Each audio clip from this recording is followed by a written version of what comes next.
welcome to the module on spatial data mining. So for next half a dozen video or so, we will explore this topic of data mining in context of geographic and spatial data sets. So in the very first video, the learning objectives are as follows.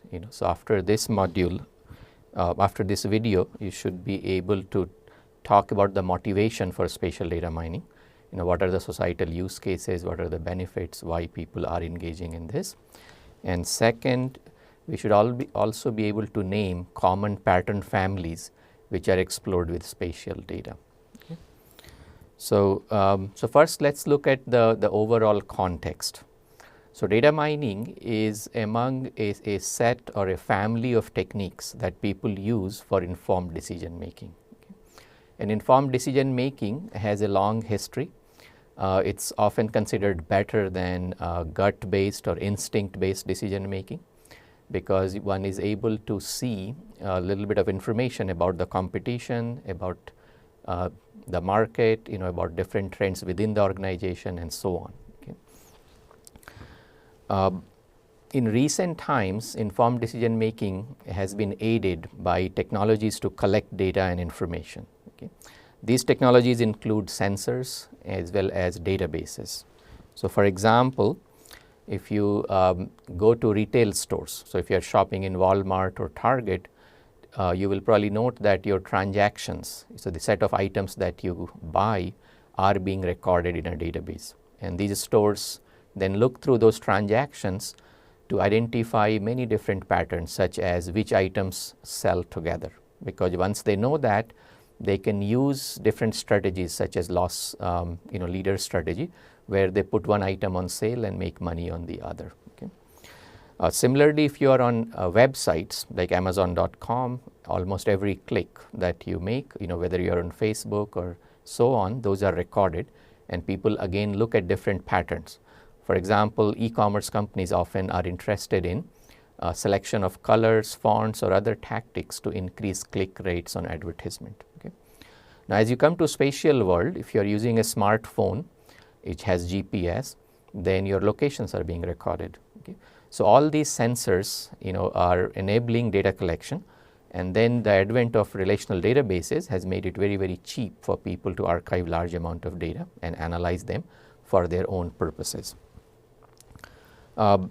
However, there is a challenge. Okay. In past, this data was analyzed by human experts or analysts. So they would essentially sit through and try different statistical techniques. And if they found some patterns, they will go through further analysis to confirm it. But with the rapid change in technology, the rate of data collection is growing very, very fast, and certainly much faster than number of human analysts that an organization can hire. So in this context, we need some automation. We need to help these human analysts to focus on most promising pattern, or the patterns which seem to be most supported by data. Okay. Some of you may have come across the term big data, which is another way to articulate the same vision. Okay. So there are many different approaches to assist humans. Okay. So one simple approach we saw earlier when we were looking at query languages. So query languages like SQL or even simple Google search also help identify simple subsets of data. And one can use simple summary queries there also to find basic trends. Okay. Now spatial data mining is another technique, and it's a little bit different. It's able to answer more complex questions. So let's first look at the difference between these two techniques. And also we should realize that there are other techniques such as visualization and so on, which are there to help human analysts. Okay. But at least in this course, we would have looked at spatial querying already. That was the module on spatial query languages, and we are going to look at spatial data mining in this module. So let's at least compare and contrast these two techniques. So what is the difference between spatial querying and spatial data mining? Okay. So assuming you have already watched the videos and gone through the exercise on a spatial query language, here are some limitations of query languages that we can go over. So first, the query languages like SQL work with a closed world assumption. In other words, if some information is not in the database, these query languages cannot create that. Okay, they essentially will answer false. So now try to imagine many interesting questions such as the following. Okay. Suppose we want to predict the weather for tomorrow. Okay. So as you can imagine, a database can only contain history. It can have weather for yesterday, day before, year before, and so on. But given all that information, if you ask a database SQL query about weather tomorrow, it essentially will come back and say, I don't know, or essentially give you an empty answer. Okay. So it does not have a way to estimate or create things which are not in database. Okay. Another such example is the following. If you, let's say, are looking at creditworthiness. So various credit card companies, they get applications, and in the database they may have thousands of past applications and the decisions whether they were accepted or denied. But given all that information, if you ask the database whether a new application should be approved or declined, database SQL would not have much to say. Okay. In addition, the query complexity in databases are limited. If you remember, in SQL we learned about simple selection and join. We could use spatial relationships for those, but joins are still very limited. They simply form pairs. If you want to go beyond pairs to ask for groups, for example, you are looking at all the customers who are buying a new product such as iPhone or a completely new part, and you want to understand that are there some natural groups of customers there. So databases in SQL would have a very hard time finding these groups because these are much more complex than join. Okay. And others, such queries are given a set of items in a retail store like Walmart. You want to ask which items are often bought together, looking at customer transactions. Again, this query turns out to be much more complex than join, and SQL, the traditional one, will not be able to help you. Okay. So in such context, you can see the role for data mining. Data mining is able to use database in new creative ways. So for example, it can do prediction.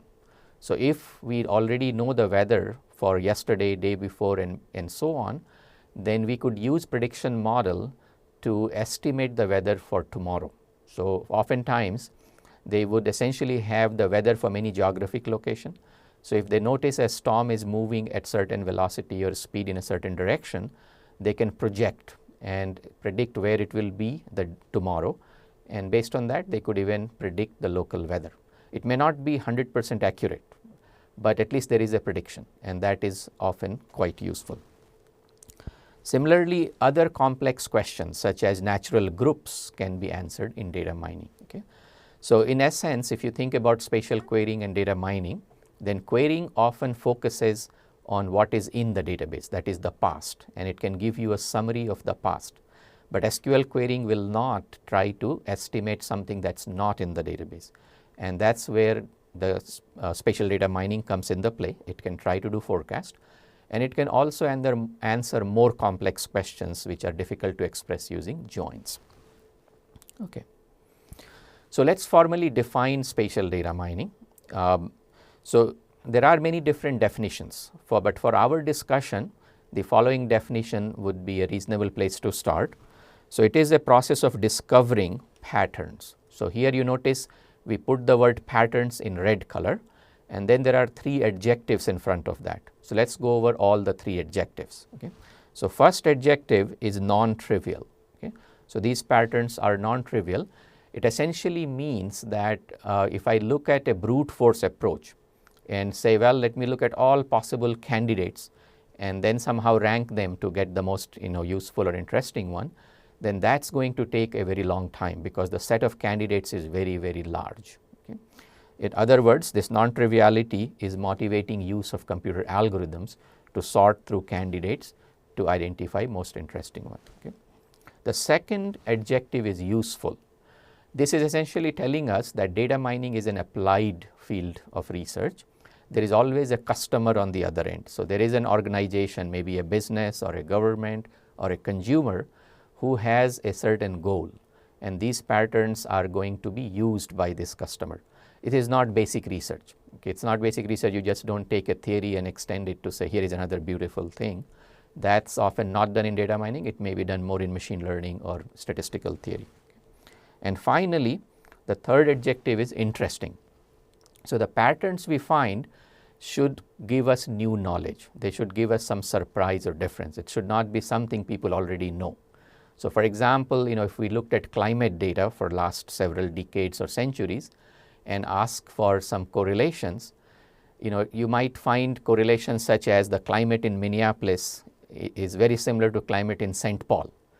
But if you ask the most people, that won't be very interesting, because people know that nearby places have similar climate, and given that St. Paul and Minneapolis are only about a dozen miles apart, that's something most people will expect. So it's not interesting. However, if analyzing the same climate history data, somebody notices a pattern that warming of Pacific leads to milder winters in Minnesota, that is certainly interesting, because most people are not aware of these teleconnections. At least they were not aware of that a few decades ago. With more climate research, we are seeing these teleconnections. Okay? So interesting, it has to do with some novelty, something that's not known. Okay? But again, the keywords are patterns, and what we'll do slowly is to give you examples of those so that you form an intuition about the kinds of patterns we work with. Okay? In terms of interestingness, the patterns themselves could be of interest to non-specialists. So for example, when I mentioned that Pacific warming, also called El Nino, affects winters in Minnesota, people who are not familiar with climate science and data may find it interesting. But people who already know this actually may be more interested in when these patterns are violated. So when are the exceptions? For example, global warming is another trend that has been noticed for last several decades, and but there are anomalies. For example, we know that in last decade the rate of global warming has slowed. So the specialists, the climate scientists, are more interested in that anomaly to figure out where is the heat going. Okay? So there are different ways to talk about interestingness. Okay? Also, in our context, we are looking at very large data sets. So computational scalability to large data set is also a factor here. Okay, good. So let's go down and look at the pattern families that we are interested in. And in spatial data mining, there are several interesting pattern families. We'll give you examples of a couple of those. So here is a quick list, hotspots, and I'll show you an example very quickly. People talk about spatial discontinuities or spatial outliers, collocations, location prediction model, etc. So let's go look at example of each. Okay, so the first one is hotspots. So hotspots probably are the most popular pattern families in spatial data, and they have a very interesting history. So let me first take you, to this historic example in London, 1854. So here you are seeing a very historic map drawn by John Snow. Some of you may have seen this map in other courses on visualization or in public health. So at this time, people did not understand the cause for cholera. In fact, the prevalent theory said that cholera is spread through air, and it's a bad air or Maizama theory. Okay? And based on that, people manage their cities. If you remember, this is the time when the cities are just emerging. Cities like New York and London, they essentially assume that, even if you have some dirty places, they are thinking in terms of chemistry and saying even if you have a water well next to it, as long as you're digging deep enough, chemistry says that the toxins will dilute and your water quality is fine. Okay? So even in cities like London and New York, things are not that clean at this time in 1854, and it results in many of these diseases. Okay? But 1854, John Snow, a public health official in London, tries a different approach. He puts together a map, and in this map he's showing the locations of death. So when you see these little dots in this map, they are showing you the locations of deaths due to cholera. Now once he looks at this map of London, he finds a very interesting pattern, what nowadays we call hotspots. So you notice that these deaths are concentrated in a geographic area. They are not uniformly distributed all over London, but they are concentrated in this area. Not only that, he also notices that there is a water pump. These big black boxes are water pump, and he notices there is a water pump at the center of this hot spot. So John Snow comes up with a hypothesis, a conjecture. It says, well, maybe this water pump has something to do with cholera. Okay? But the scientific theory at the time says that cholera is spread through air. So no one believes John Snow, and it takes him 3 or 4 days to convince city council to just take a chance He simply argues that, what's the harm? Let's take the handle off and see what it does. And very reluctantly, city council does that, and then cholera subsides. So this essentially is a big change in scientific thinking. So the pattern here is hotspot, and based on that, we also created a hypothesis that the things at the center of the hotspot may be cause of this pattern, and it actually helps control the disease. So science changes at this point. An alternative hypothesis is born, which says that cholera may be spread through water. And people start putting microscope at the water, and 20 years later germ theory comes around, and that changes the way we think about cholera today. Not only that, many other diseases which are waterborne, the whole notion of germ comes around. So again, to back up, for our course, what is interesting is the pattern, and what we are interested in are this hotspot pattern, which are roughly a geographic area inside which the concentration of some activity is much higher than outside. This activity could be disease, it could be something else. So today this pattern is routinely checked for by Center for Disease Control. Many public health agencies routinely make maps of infectious disease, and if they find an area where the disease concentration is much higher than outside, they often launch environmental investigation. Now this pattern has moved from public health to also public safety, and you can do the same analysis with crime locations. So many police departments today make a map of all the crime reports every week, and then they look for geographic areas where the crime density is very high, and if they find that, then they try different interventions. For example, they may increase police patrol, or they may have social intervention and things of that kind. Okay? So this is first pattern family with a very long history, and it's used quite a bit today. Let's look at second pattern family, but before that we'll show you that hotspot today has more semantics. Okay? So John Snow's world, where you had a single map and one disease in a small area, is long gone. Today you have to monitor very, very large areas, so that's where software tools are interesting. But in addition, you have more semantics. Okay? So for example, you may have time, and in urban areas you may even have spatial networks. So let me very quickly show you the impact of those. So here, on this picture, we are showing you crime locations in a large city in US, and you can try the traditional hotspots to find these ellipses where the crime density is high. Okay? But in many urban areas which are sparsely, which also have sparse locations, some crimes are generated along transportation network. So in the same data set, if you notice, if I think in terms of roads, you may find that certain roads have high concentration of these activities. So linear hotspots are of interest. And actually, if you look at it in full richness, here is an animation of crime activities in Amsterdam, and you notice that over 24 hours of a day, which is shown by this clock, the locations and intensity of crime changes. Okay? So there are new semantics to hotspots which are being explored today. Okay? So let's go look at another pattern family, and this is sort of in some sense opposite of hotspots. These are spatial discontinuities or outliers. And in this case, we are going to show you a quick example of traffic data in twin cities. And so many modern cities have a lot of sensors on the highways to monitor traffic, and they can quickly identify traffic issues and resolve them. So we are showing you a map of twin cities, Minneapolis, St. Paul in Minnesota, and these are the major highways here, and you are seeing roughly 4,000 sensors. Every mile on the highway there are sensors which give you the data. Now on this, let me maybe show you a subset of the data for one highway, I-35W, which goes like this direction, north-south. And if I show this data for a day, then this is what it may look like. So on the y-axis, I have given you locations of sensors on I-35W, one of the interstate. And these sensors are mile apart, they are roughly 60 sensors. On the x-axis, I am showing time of the day. So you're starting with midnight on the left hand, morning, then noon, afternoon, and night. Okay? The color coding here is showing you traffic level. So red means high traffic, blue means no traffic. Okay? So in this particular picture, you can see many, many patterns. So for example, you can see rush hour in the morning, rush hour in the evening. It is showing you only one direction of the highway. If you see the other direction, it will be mirror image. Okay? But the pattern of interest that I want to talk about is this sensor number 9. You notice this line?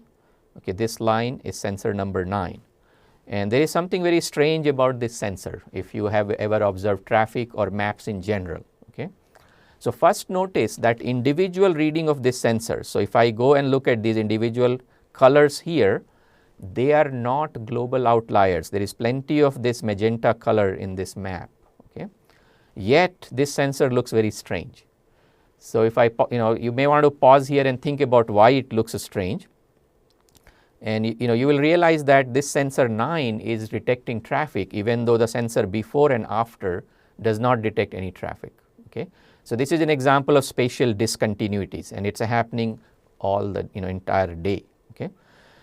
These things are very unusual in space because many phenomena in space, they vary smoothly, okay. If you look at temperature, you look at precipitation, and same way you look at highway traffic, then most people don't really immediately enter the freeway and exit. Few might do that, but most people go several miles on a freeway.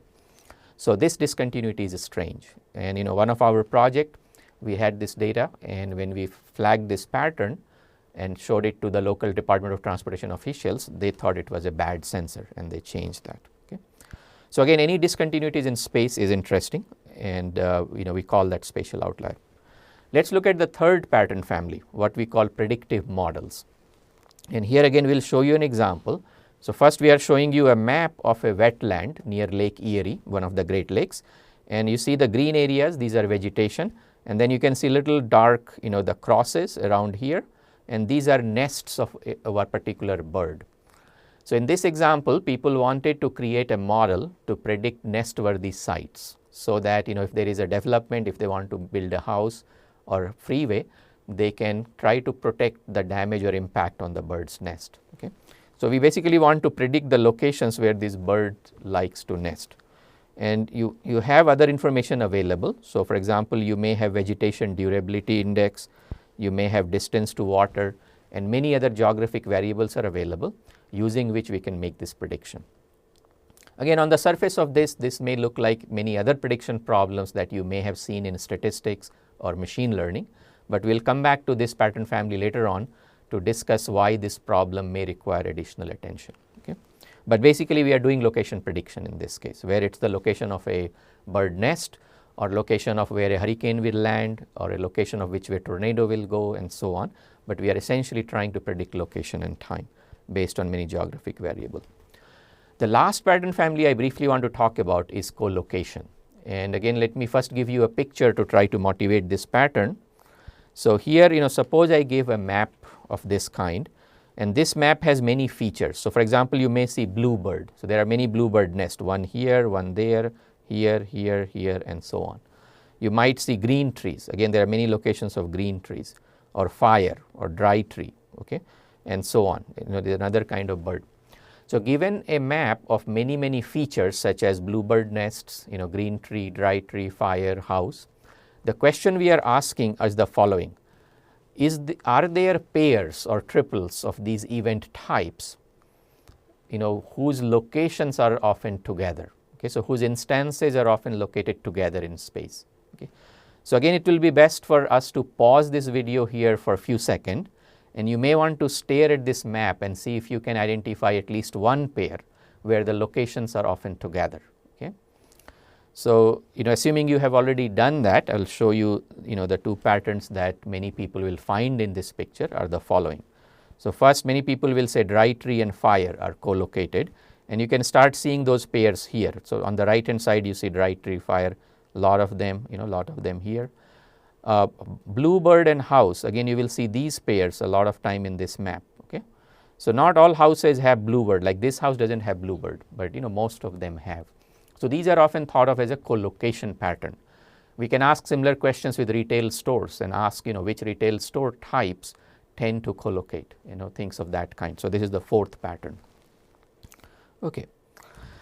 So, so having shown you many positive examples of spatial data mining, I also want to quickly go over and tell you what is not spatial data mining. And the reason I think it's important is the following.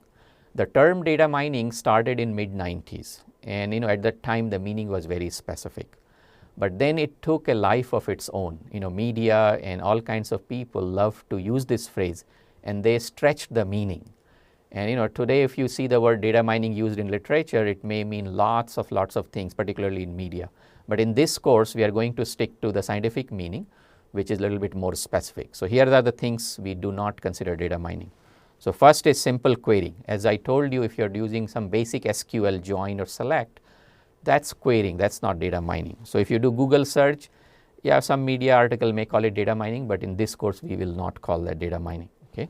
So you remember in spatial query languages, we were able to use SQL simple joins to find neighbors of a country, or you can go to Google and find shortest path on a road map, and these are not considered data mining. Okay. Same way, if you came from statistics side, you may have done hypothesis testing. Even though statistical hypothesis testing is often done after data mining, but that itself is not considered data mining. And the reason is that the set of hypotheses is very small. Okay. So if you are only looking at one hypothesis, such as some of you remember the movie Erin Brockovich, and she found this cancer cluster in California, and they won a major lawsuit. But if you think about her problem in scientifically, it may be thought of as a very simple thing, a simple hypothesis asking whether cancer incidence rates are much higher inside Hinckley than outside. Okay. It will not be considered data mining per se because there is only one hypothesis. Okay. Of course, if we didn't know the location Hinckley and you wanted to ask this question for all possible locations in California or United States or worldwide, then it may become data mining because the number of locations is very, very large and potentially infinite. Okay. Also the shape of the footprint and so on. Okay. The third part, which we talked about, remember the adjective about interesting. So if you are mining for pattern which are well known or obvious, that's not data mining. So just like, if you said, well, if St. Paul is warm today, Minneapolis will also be warm, that most people know, it's not interesting. Okay. However, teleconnections, which many of us were not aware of, and those may be more interesting, that a remote area such as Pacific warming affects winters in Minnesota. And there are many other such teleconnections. North Atlantic oscillation, which is sort of the near Greenland, that seems to affect weather in Europe and so on. Okay. And finally, in this course, we are not interested in non-spatial data or pattern. So for example, in data mining world, there is a very famous pattern which Walmart found saying that diaper and beer sales are correlated. Okay. If you look at that pattern per se, it is relevant to data mining. It's very interesting and many retailers use such patterns to make money. But if it has no spatial component, it's not of interest to this course. And in fact, if you already know this pattern, you may want to ask yourself, is this pattern spatial or not? So if you have ever read the complete story, it does have spatial component because this pattern is not true everywhere in the world. It's only true in blue collar neighborhoods and in weekday evening, because the anthropologists who followed these shoppers and interviewed them, they found that many of them were young fathers, and they got a call from home to pick up diaper at the end of the workday, and while they were there, the stereotypical beer drinking folks, they also picked up beer. Okay. So hopefully this discussion gives you a sense of two things. Number one, what's the motivation for data mining? Why do we have to go beyond basic querying?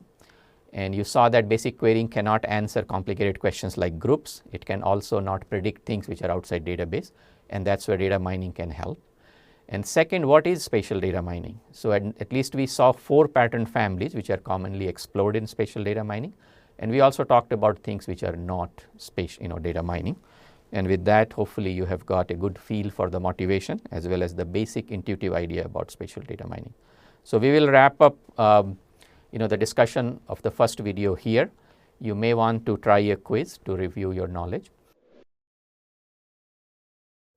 When we come back in the next video, we will look at the spatial data quick time, just to have a quick review if you haven't seen the spatial querying discussion recently.